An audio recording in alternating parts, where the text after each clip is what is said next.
manchettes. José Néron fier des changements à Promotion Saguenay. Une trentaine de personnes commémorent l'attentat de Québec à la place du citoyen.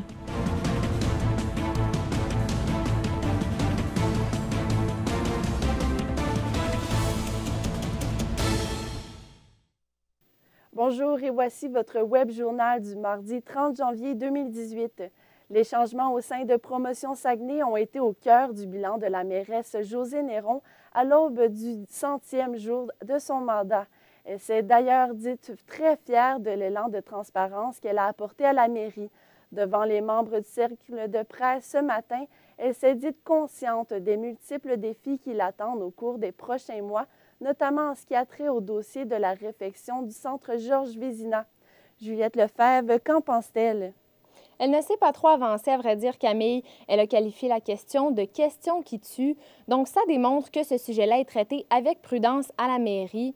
Madame Néron, qui attend l'avis de la Commission des loisirs et des sports avant d'elle-même se positionner. Donc, cette commission-là qui étudie actuellement le dossier. Par contre, elle s'est montrée très ouverte à investir, et ce, malgré la dette de la ville de Saguenay. Elle considère que cet investissement-là pourrait être bénéfique car il pourrait attirer de l'achalandage à Saguenay. À propos de cet investissement, la mairesse a promis d'aller chercher tout le financement possible aux 2 paliers de gouvernement. Et quel est le bilan de la réfection des routes telle que promise en campagne électorale?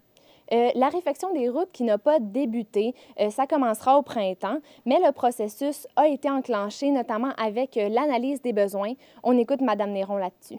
A fait ses devoirs par rapport à, justement, l'analyse complète de l'état des routes, de l'état de toutes les infrastructures souterraines de notre réseau. Comme promis en campagne électorale, ce sont 40 km de routes qui seront refaits cette année, et particulièrement dans le secteur de Jonquière, là où les besoins sont le plus criants. Dans les années précédentes, c'est particulièrement l'arrondissement de Chicoutimi qui avait hérité de la réfection des routes. Donc, c'est maintenant à Jonquière d'avoir sa part du gâteau. Et Juliette, on apprenait ce matin que la ville allait reprendre possession du carrefour Racine. Effectivement, c'est le dénouement d'une saga qui dure depuis 2013, année où la ville avait vendu le carrefour Racine à l'homme d'affaires Paul Boivin. Donc, Paul Boivin qui a échoué à présenter un plan de relance acceptable. C'est donc pourquoi la ville va reprendre possession de l'édifice. C'est ce qu'on a appris ce matin. On se rappelle qu'en 2013, il avait présenté un projet hôtelier. Quelques années plus tard, ça s'était transformé en projet d'accueil d'organismes culturels, mais visiblement, aucun de ces 2 projets-là ne verra le jour prochainement. C'est plutôt la ville qui va reprendre possession du carrefour Racine. Eh bien, merci beaucoup, Juliette. Ça m'a fait plaisir. Les nouvelles concernant l'état de santé du garçon de 5 ans qui a tombé en bas du télésiège au Mont-Lac-Vert sont rassurantes. Une enquête a été ouverte à la suite de la chute du jeune planchiste alors que sa mère l'accompagnait. L'incident est survenu samedi vers 16 h. Le jeune planchiste a fait une chute de 6 mètres avant de recevoir rapidement les soins sur place et d'être transporté à l'hôpital. Le Mont-Lac-Vert rassure sa clientèle en promettant d'apporter les améliorations nécessaires. Quelques dizaines de personnes s'étaient réunies hier soir à la place du citoyen de l'arrondissement de Chicoutimi afin de commémorer l'attentat de la Grande Mosquée de Québec d'il y a 1 an. Plusieurs participants ont pris la parole tout au long de la vigie afin de donner leur soutien à tous les musulmans du Québec. Un reportage de Philippe Lheureux. Ces 6 frères, 6 martyrs, ce sont des martyrs du Québec d'aujourd'hui. Citoyens, élus et représentants syndicaux étaient là pour soutenir la communauté musulmane 1 an après l'événement où un tireur avait enlevé la vie à 6 personnes. Les organisateurs de la vigie veulent rappeler aux Québécois l'importance de soutenir les familles touchées par la tuerie. L'idée, c'est d'être là, d'être prêt au dialogue et aussi d'être solidaire des familles qui ont vécu ça, parce qu'au-delà de la différence religieuse, c'est tous des Québécois à part entière, des Québécoises à part entière, puis ça, il ne faut jamais l'oublier. De son côté, le président de l'Association islamique du Saguenay-Lac-Saint-Jean appelle tous les Québécois à se rassembler et à former un peuple uni. L'identité, c'est nous tous ici, tous les Québécois, hommes, femmes, immigrants, Québécois de souche, de toutes les couleurs, de toutes les religions. Et c'est ensemble, on a décidé de vivre ensemble et de travailler ensemble. C'est là que le Québec s'enrichit et avance. Le conseiller de Chicoutimi, lui, croit qu'il s'agit d'un bel élan de solidarité envers la communauté musulmane. Bien, écoutez, c'est vraiment bien. Ça démontre que, premièrement, il y a une solidarité envers les différentes communautés, puis surtout cet événement qu'il y a eu l'année dernière. Le syndicaliste Marc Maltais était également présent à la place du citoyen pour faire un compte-rendu des changements depuis ce triste événement. Je pense qu'il y a beaucoup d'acteurs médiatiques qui ont pris conscience qu'à exacerber ces craintes-là, cette peur-là, ces tensions-là, bien, il peut arriver des choses très dangereuses. Un an après les attentats de la Grande Mosquée de Québec, les organisateurs de l'événement espèrent que ce regroupement enverra un message de paix et d'amour à tout le peuple québécois. Philippe Lheureux pour ATM, Saguenay. L'Association des contribuables de Saguenay a été créée dans l'arrondissement de Jonquière par l'ex-candidate municipale indépendante Mélanie Boucher. L'information a été recueillie par Radio-Canada ce matin. Le conseil d'administration de 5 membres épluchera les dépenses qui sont faites à la ville de Saguenay. Madame Boucher espère recruter des membres des arrondissements de la Baie et de Chicoutimi. 660 ménages locataires de Saguenay consacrent 100% et plus de leurs revenus pour se loger. C'est ce qui révèle les nouvelles statistiques du recensement de 2016. La coordonnatrice de Logement Trade, Sonia Côté, ainsi que des membres de son conseil se sont rendus au bureau du député de Dubuc, Serge Simard, à la Baie, pour remettre un sac de couchage au gouvernement Couillard. William Tremblay, pourquoi ont-ils remis un sac de couchage? Eh bien, Camille, c'est comme vous l'avez dit, pour dénoncer le fait que 660 ménages doivent consacrer 100% ou plus de leurs revenus. Donc, Mme Côté et ainsi que l'organisme Logement Trade trouvent ce nombre beaucoup trop haut. On peut l'écouter à ce sujet. 660 ménages consacrent 100% et plus de leurs revenus pour se loger. C'est dur à croire. Nous, à Logement Trade, là, on est bouleversés quand on a appris cette donnée-là.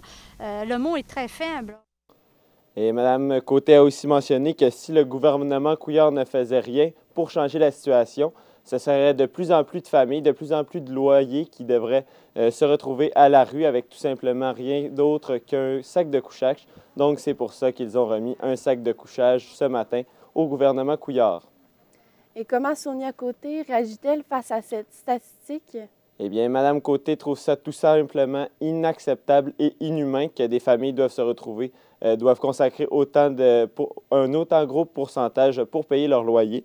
Elle est bouleversée, comme on a pu le voir dans sa réponse. Elle est bouleversée par cette nouvelle et souhaite que les choses changent. Et William, quelle est la demande de Logement Trade? Eh bien, Sonia Côté souhaite que le gouvernement hausse les subventions du programme d'Accès Logis.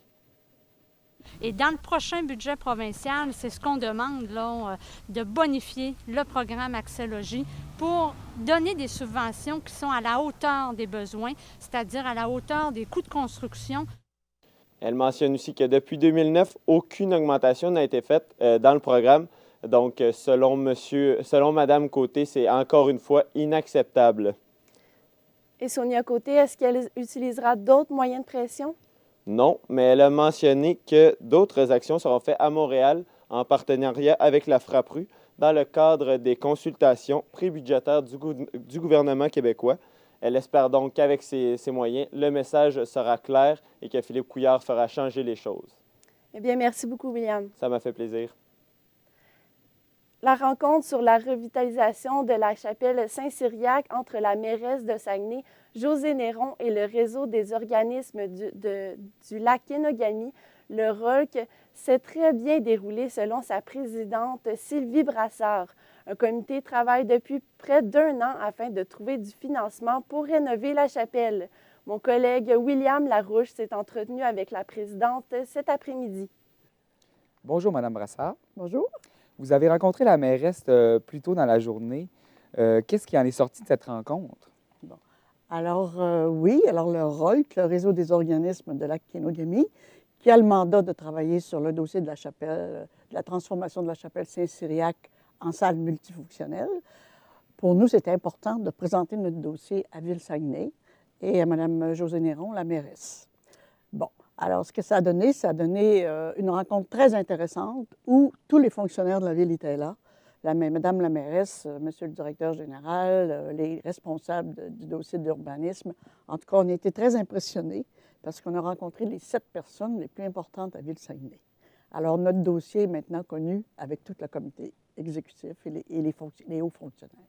Puis, quels sont les projets dans le futur pour la chapelle? Alors, la chapelle, comme vous avez peut-être déjà entendu parler, c'est un lieu historique au lac Kenouémie. Hein? Une bâtisse de 1902 qui a été améliorée toujours au cours des années.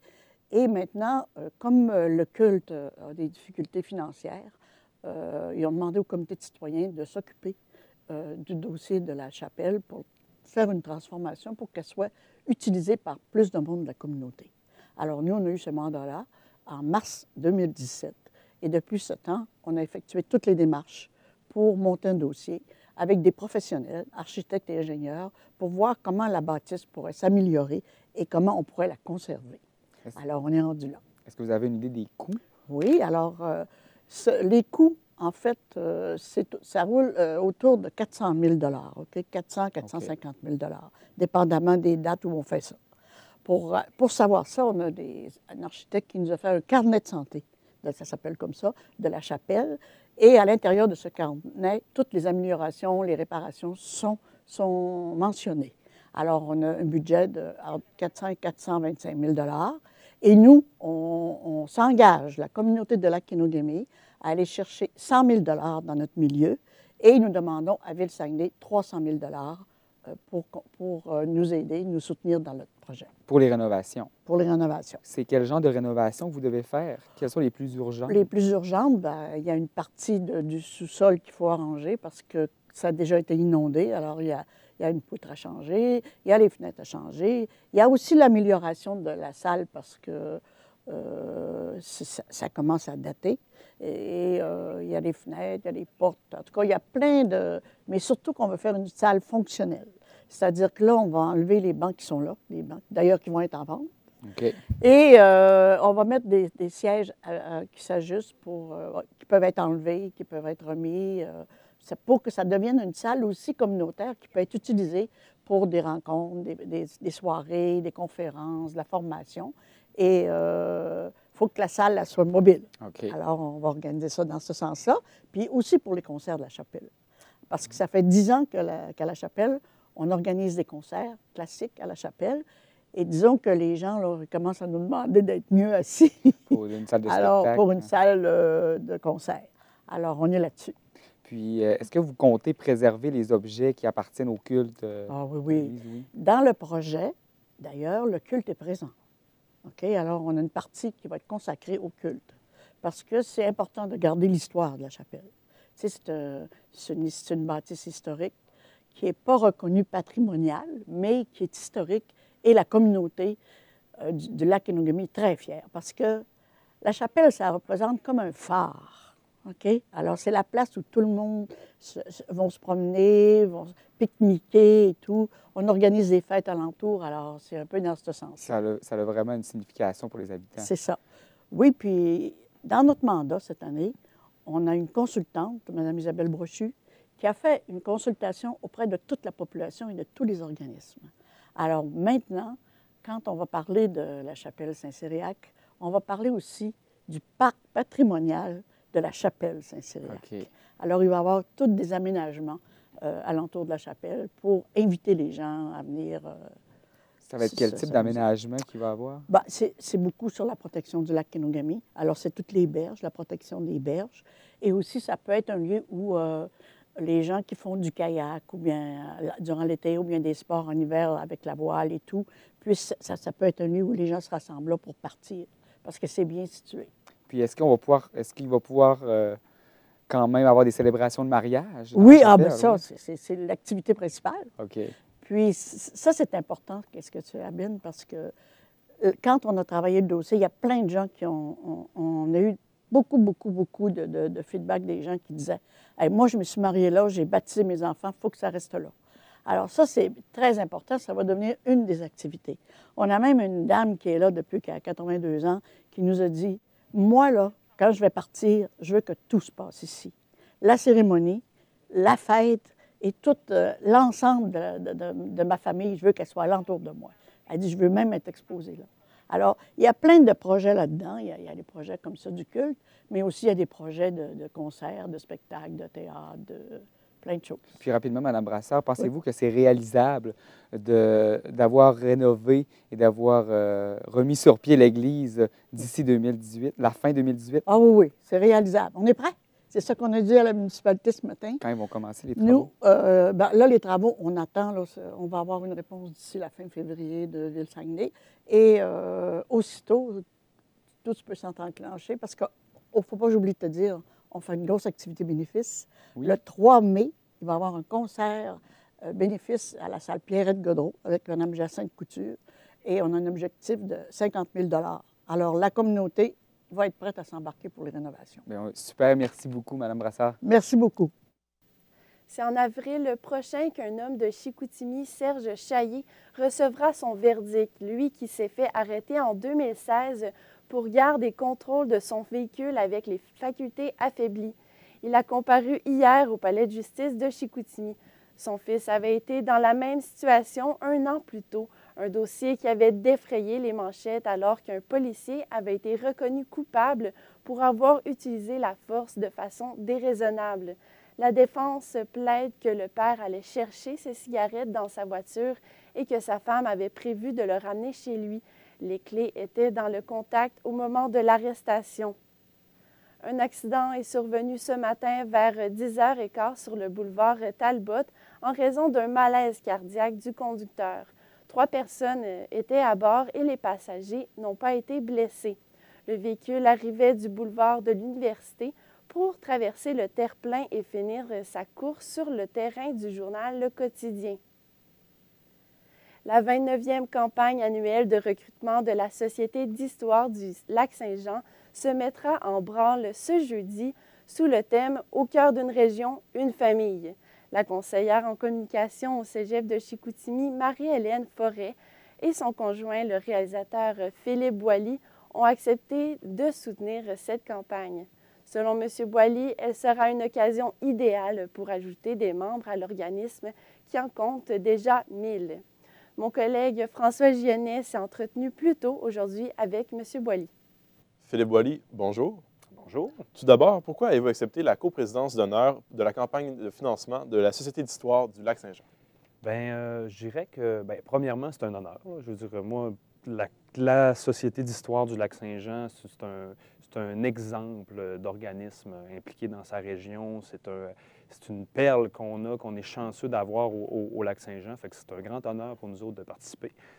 Justement parce qu'il reflète nos valeurs comment je pourrais dire, nos valeurs de participation citoyenne puis d'implication dans la communauté.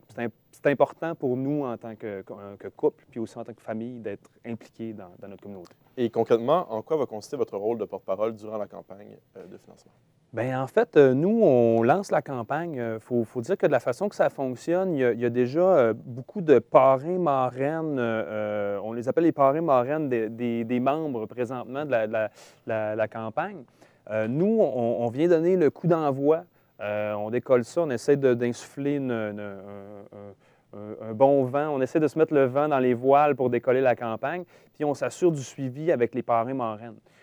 C'est sûr que nous, on s'est engagé aussi à faire du recrutement, mais notre principal mandat, c'est de suivre les recruteurs comme tels, donner un coup de main aux recruteurs plutôt. Là. Et dites-moi, M. Boilly, sur notre plus personnel, à quand remonte votre attachement pour la Société d'histoire du Lac-Saint-Jean? Oh, mon Dieu, bien écoutez, moi, je suis revenu en région en 2013. C'est depuis qu'on est revenu, en fait, j'ai eu l'occasion, on a souvent participé au souper, au souper de financement comme tel. On a participé, on s'est acheté des billets, on est allé là. On connaît beaucoup de gens aussi qui œuvrent là-bas. Puis moi, j'ai eu affaire avec leurs services, tant au niveau du SARP qu'au niveau du centre d'archivage. Fait que ça faisait déjà un petit bout de temps qu'on était en lien avec l'organisation. Et la 29e édition, oui, sera sous le thème de « Au cœur d'une région, une famille ». Pourquoi ce thème? Bien, c'est nous qui l'avons amené, en fait. Nous, on demande comment je pourrais dire, au président d'honneur, au coprésident d'honneur d'amener le thème. Pour nous, c'est toujours, on est une jeune famille, c'est important pour nous d'inculquer ces valeurs-là, d'implication de la communauté à nos jeunes aussi. On aime les embarquer dans ce genre, les embarquer dans le projet aussi. D'ailleurs, ils vont être là au lancement cette semaine. Fait que, on pense qu'il y a une clientèle intéressante aussi pour la Société d'histoire parce qu'il y a beaucoup d'offres pour les jeunes aussi là-bas. Puis peut-être que c'est moins connu un peu pour les jeunes familles comme nous autres. Fait nous, c'est ce qu'on veut promouvoir dans notre cercle à nous. Et parlons de la campagne de financement. Quels sont les objectifs que vous ciblez en tant qu'organisation? En fait, nous, c'est vraiment les recrutements de membres à laquelle on est plus affilié, si on veut. Historiquement, la Société d'histoire, dans les dernières années, ça tourne autour des 1000 membres. Puis le but, c'est vraiment de consolider ces 1000 membres-là, que les gens qui sont là renouvellent et continuent avec nous. Puis nous, on veut faire notre part aussi pour ajouter des gens, mais on n'a pas de chiffres précis, là. Vous parlez des membres. Est-ce que justement, vous voyez une augmentation dans le nombre de membres dans l'organisation? Est-ce qu'il y a une augmentation? Bien, on espère toujours faire augmenter les membres, mais l'objectif de base, c'est de garder, garder nos 1000 membres actifs, que tout le monde reprenne sa carte finalement, puis d'en ajouter par-dessus ça. Et à vos yeux, M. Boily, quelle est l'importance d'une organisation comme la Société d'histoire dans la région du Saguenay-Lac-Saint-Jean? Bien, comme j'expliquais plus tôt, c'est un organisme exemplaire, là. Je pense que on l'a vu, Alma sort des fêtes du 150e, puis on a vu toute l'implication, puis tout le point central qu'a été la Société d'histoire au travers de ça. C'est notre mémoire collective. C'est là où tout l'archivage des dernières années s'est retrouvé. La Société d'histoire d'Alma a 75 ans, a fêté ses 75 ans l'an passé. C'est une des plus grosses, sinon la plus grosse au Québec. Je veux dire, c'est une perle qu'on a, puis il faut en prendre soin. Mais justement, on parle du 75 ans d'existence. À quel point le rôle de l'organisme a changé durant ces 75 années-là? Comment ça a progressé dans la région? Écoutez, je peux pas, moi, n'étant pas dans l'organisation comme telle, je peux peut-être pas vous parler, je peux pas vraiment vous parler de ça. J'étais pas, je suis tout nouveau proche de l'organisme. Mais ce que je peux dire, ce que je peux voir, moi, de façon très, très humble, mes observations, c'est que maintenant, l'offre, c'est non seulement un musée, mais les gardiens de notre histoire, mais il y a aussi une offre qui vient avec ça. Ils ont un service de rénovation patrimoniale qui est là, qui est reconnu partout au Québec. Il y a le musée est beaucoup diversifié avec un parcours à l'extérieur pour les jeunes, des présentations 360 dans la tour d'eau à l'extérieur. Je pense que c'est peut-être d'actualiser l'histoire. Je ne sais pas si la mission a changé tant que ça au fil des années. Comme je dis, je connais peut-être un peu moins les premières années de la société. Et pour conclure, M. Boily, combien de temps va durer la campagne de financement? Je n'ai pas les dates exactes avec moi. On commence, elle est lancée au 1er février. C'est-à-dire cette semaine, on fait le lancement à Alma dans un 5 à 7. Puis on devrait, je crois qu'elle se conclut aux alentours du mois d'avril, si je ne m'abuse. Excellent. Merci beaucoup, M. Boily. C'est moi qui vous remercie. Des travaux d'entretien des lampadaires ont requis la fermeture d'une des 2 voies sur le pont du Buc plus tôt ce matin, ce qui explique le ralentissement de la circulation entre 8h30 et 11h30.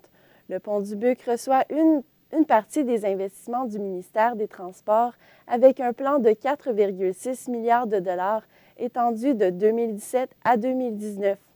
Au sport maintenant, les Saguenayens de Chicoutimi affronteront l'Armada de Blainville-Boisbriand ce soir à 19h30 au centre Georges Vézina.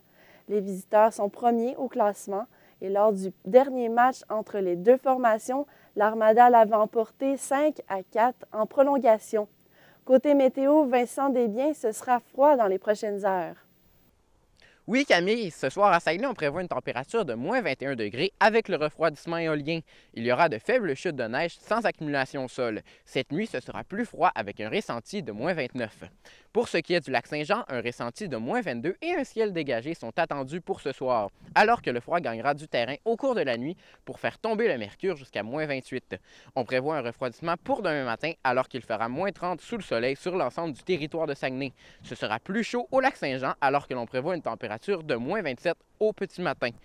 Donc le mot d'ordre pour ce soir et demain, habillez-vous chaudement si vous avez à sortir. Merci Vincent. Donc c'est ce qui conclut ce web journal, mesdames et messieurs. Merci d'avoir été avec nous. Au revoir.